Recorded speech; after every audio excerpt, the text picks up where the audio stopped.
તો વાવણી લાયક વરસાદને લઈને સૌથી મહત્વના અને મોટા સમાચાર આજે અમે આપના સમક્ષ લઈને આવી રહ્યા છે। કુલ 11 આગાહીકારોએ શું કહ્યું છે, ક્યારે વાવણી કરવી જોઈએ, કેવો વરસાદ હશે, કેવું ચોમાસું હશે, તે આજે અમે આપને જણાવવા જઈ રહ્યા છે। સૌથી પહેલા એ 11 આગાહીકારોમાંથી પહેલા 4 આગાહીકારો જેઓ શું કહી રહ્યા છે। આગાહીકારોના નામ સૌથી પહેલા તો ગોપાલભાઈ ચોવટિયાનું શું કહેવું છે, વાવણી લાયક વરસાદની તારીખ કઈ કહી રહ્યા છે, તો 16 જૂનથી 20 જૂન અને 26 જૂનથી 30 જૂન વાવણી માટે આ તારીખ લખી રાખજો, જે કહેવામાં આવી રહ્યું છે ગોપાલભાઈ ચોવટિયા તરફથી। સાથે જ પૂર જેવી પરિસ્થિતિનું નિર્માણ થશે 7 થી 15 જુલાઈ અને 19 થી 29 જુલાઈ તેવું કહેવું છે આગાહીકારનું। વરસાદ ખેંચાશે 2 થી 17 ઓગસ્ટ સુધી। આ પણ એક મહત્વની વાત જે ગોપાલભાઈ તરફથી કહેવામાં આવી છે। અને વધુ એક મહત્વની વાત, વરસાદના દિવસો ચોમાસામાં કેટલા હશે, તો વરસાદના દિવસો ચોમાસામાં હશે 84 દિવસ। એક આગાહીકારે આ વાત કરી છે। અન્ય આગાહીકાર, બીજા નંબરના આગાહીકાર શું કહી રહ્યા છે તે પણ અમે આપને જણાવીએ। બીજા આગાહીકાર છે ડોક્ટર જેડી ગુંદાળિયા, જેઓના કહેવા પ્રમાણે વાવણી લાયક પરિસ્થિતિ ક્યારથી થઈ રહી છે, તો તેની તારીખ છે 14 જૂનથી 16 જૂન। સૌથી પહેલી તારીખ છે 14 જૂનથી 16 જૂન, બીજી તારીખ છે 26 થી 30 જૂન વાવણી લાયક વરસાદ થશે। પૂર જેવી પરિસ્થિતિને લઈને શું કહી રહ્યા છે ડોક્ટર જેડી ગુંદાળિયા, તેમનું કહેવું છે કે પૂર જેવી પરિસ્થિતિ 24 થી 28 જૂનની વચ્ચે હશે અને 20 થી 26 જુલાઈની વચ્ચે આ પરિસ્થિતિ પૂરની થઈ શકે છે।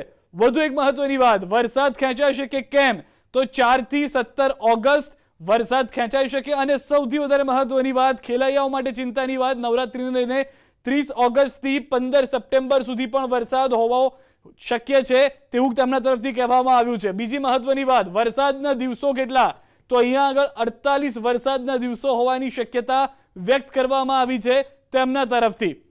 વધુ એક આગાહીકાર જેઓ છે મોહનભાઈ દલસાણિયા, જેઓએ શું કહ્યું, મોહનભાઈએ કહ્યું કે 15 જૂન બાદ વાવણી માટેની તૈયારી કરી લેવી જોઈએ, તેમાં કોઈ ચિંતા કરવાની જરૂર નથી, ખેડૂતો માટે આ મોટી વાત છે। મોહનભાઈની બીજી એક મહત્વની વાત, પૂરને લઈને પરિસ્થિતિ ઓગસ્ટ મહિનામાં જોવા મળી શકે છે। પૂરની પરિસ્થિતિ ઓગસ્ટમાં જોવા મળી શકે છે અને વરસાદ એકંદરે સારો જોવા મળી શકે છે। આ 3 આગાહીકારોની વાત થઈ। અન્ય આગાહીકારો શું કહી રહ્યા છે તે પણ અમે આપને બતાવીએ। હવે વાત કરીએ ભીમાભાઈ અડદરાની। ભીમાભાઈ શું કહી રહ્યા છે, ભીમાભાઈના મતે વાવણી લાયક વરસાદ ખેડૂતોએ આ તારીખ લખવાની જરૂર છે 15 થી 23 જૂન, અને જો 15 થી 23 જૂનના બદલે બીજો એક વિકલ્પ તેમણે આપ્યો છે 2 થી 5 જુલાઈ। હવે અમે તેમને પણ પૂછ્યું કે ભીમાભાઈ, પૂર જેવી પરિસ્થિતિનું નિર્માણ થાય એવું લાગે છે? તેમણે કહ્યું કે હા, 11 થી 15 જુલાઈની આસપાસ પૂર જેવી પરિસ્થિતિનું નિર્માણ શક્ય લાગી રહ્યું છે। પછી અમારો જે સવાલ હતો તે પ્રમાણે વરસાદ ખેંચાશે કે નહીં, તેમાં કહ્યું કે પરિસ્થિતિ નોર્મલ જોવા મળી રહી છે, તેટલી પરિસ્થિતિ લાગતી નથી કે ખેંચાય, પરંતુ વરસાદના દિવસો તેમને પણ સારા જણાવ્યા છે। 49 દિવસ વરસાદ સમગ્ર ચોમાસામાં થઈ શકે છે તેવું ભીમાભાઈનું કહેવું છે। વધુ એક આગાહીકાર જેઓ છે નાનજીભાઈ રંગાણી। નાનજીભાઈ રંગાણીના કહેવા પ્રમાણે શું હશે પરિસ્થિતિ, તેમને પૂછ્યું વાવણી લાયક નાનજીભાઈ વરસાદ ક્યારથી, ખેડૂતોએ કઈ તારીખો જોવી જોઈએ। નાનજીભાઈએ કહ્યું કે 29 મે થી 1 જૂન અથવા તો 5 થી 11 જૂનને આપ પકડીને ચાલો, ખેડૂતો માટે વાવણી લાયક આ મહત્વની તારીખો છે। પૂર જેવી પરિસ્થિતિ થશે કે નહીં નાનજીભાઈ? નાનજીભાઈ કહ્યું કે કેમ નહીં થાય, થશે જ। 6 થી 20 જુલાઈ આ પરિસ્થિતિ જોવા મળી શકે છે, અને ન ફક્ત જુલાઈ પરંતુ જૂન, જુલાઈ અને ઓગસ્ટ મહિનો, 3 થી 10 ઓગસ્ટનો મહિનો કે જ્યારે પણ પૂર જેવી પરિસ્થિતિ ગુજરાતની અંદર હોઈ શકે છે। પછી પૂછ્યું નાનજીભાઈ, વરસાદના દિવસો આપ કેટલા કહેશો, તો તેઓએ કહ્યું કે 57 દિવસ। નાનજીભાઈના કહેવા પ્રમાણે સમગ્ર ચોમાસામાં 57 દિવસ વરસાદના હશે। પછી અમે પહોંચ્યા પોપટભાઈ પાસે। પોપટભાઈ વાછાણીને અમે સૌથી પહેલા સવાલ કર્યો કે વાવણી માટેની તારીખ જણાવો, ખેડૂતો એ જાણવામાં વધુ ઉત્સુક છે। તેઓએ કહ્યું કે 23 જૂન અને 28 જૂન આ 2 મહત્વના દિવસો છે વાવણી માટેના, જે પોપટભાઈ તરફથી કહેવામાં આવ્યા છે। પૂરની પરિસ્થિતિને લઈને પોપટભાઈએ કહ્યું કે 9 થી 18 જુલાઈ લખી રાખજો, અને તેટલું જ નહીં, તેની સાથે 15 જુલાઈએ પણ પરિસ્થિતિ આ હોઈ શકે છે। આ પ્રમાણેનું માહોલ જોવા પૂરને લઈને મળી શકે છે। વરસાદ ખેંચાશે કે નહીં તેવો જે સવાલ કર્યો અમે પોપટભાઈને, તો તેઓએ કહ્યું કે 24 જુલાઈ, 2 ઓગસ્ટ અને 23 જુલાઈ વરસાદ ખેંચાશે, પરિસ્થિતિ લાગી રહી છે।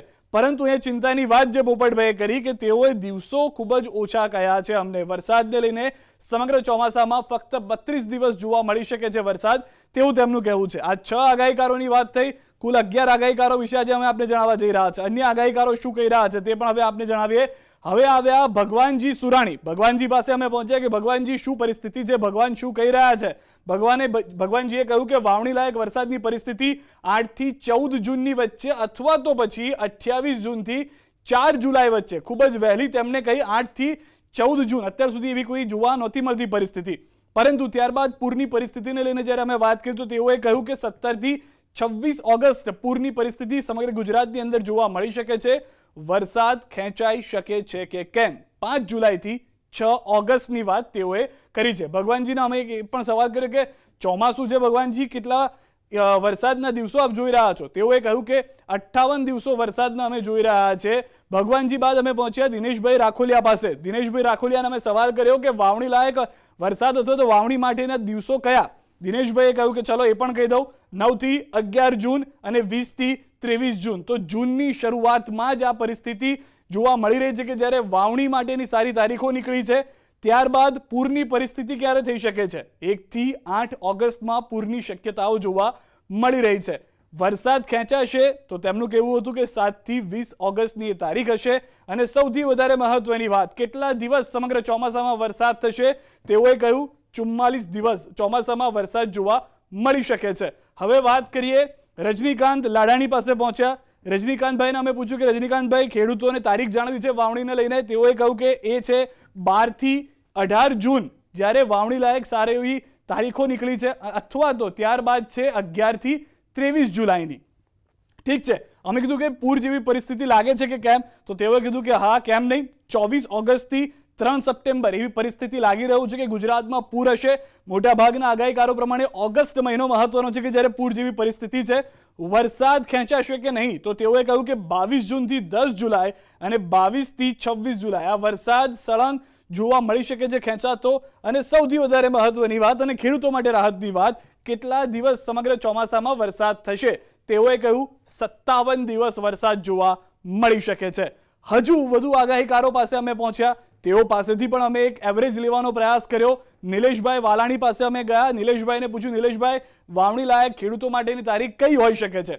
તેઓએ કહ્યું કે 16 થી 19 જૂન અથવા તો 23 થી 28 જૂન. ખેડૂતો આ તારીખ લખીને રાખી. નિલેશભાઈનું કહેવું છે આ વાતને લઈને પૂરની પરિસ્થિતિ, આમ તો મોટાભાગના જે પણ આગાહીકારો છે જુલાઈ ઓગસ્ટ કહી રહ્યા છે, જે રીતે નિલેશભાઈએ પણ કીધું કે 22 થી 30 જુલાઈએ પૂરની પરિસ્થિતિ ગુજરાતમાં લાગી રહી છે.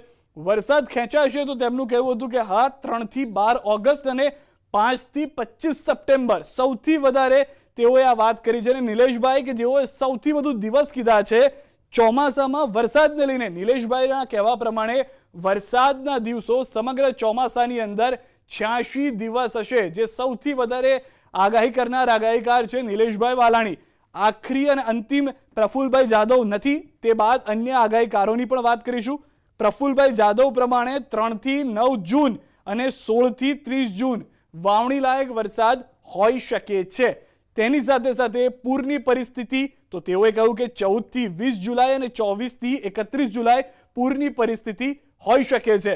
વરસાદ ખેંચાશે 1 થી 15 ઓગસ્ટ અને 1 થી 15 સપ્ટેમ્બર કે જ્યારે વરસાદ ખેંચાઈ શકે. અને સૌથી વધારે મહત્વની વાત, અહીંયા પણ વરસાદના દિવસો કેટલા? તેઓએ કહ્યું ચોમાસાની અંદર વરસાદના દિવસો હશે 63. તો આ મહત્વની જાણકારી જે છે તે આપ તમામ લોકોએ નોંધીને રાખવાની છે. વધુ આગાહી પણ અમે આપની સમક્ષ લઈને આવીશું. અત્યારે આ 11 આગાહીકારોએ જે જણાવ્યું છે તે અમે આપને જણાવ્યું કે ક્યારે વાવણી લાયક વરસાદ થશે, ક્યારે વાવણી લાયક વરસાદની સાથે સાથે પૂરની પરિસ્થિતિ, અને ક્યારે ચોમાસાની અંદર વરસાદ થઈ શકે છે અને કેટલા દિવસો છે ચોમાસાની અંદર વરસાદ લઈને આવનારા.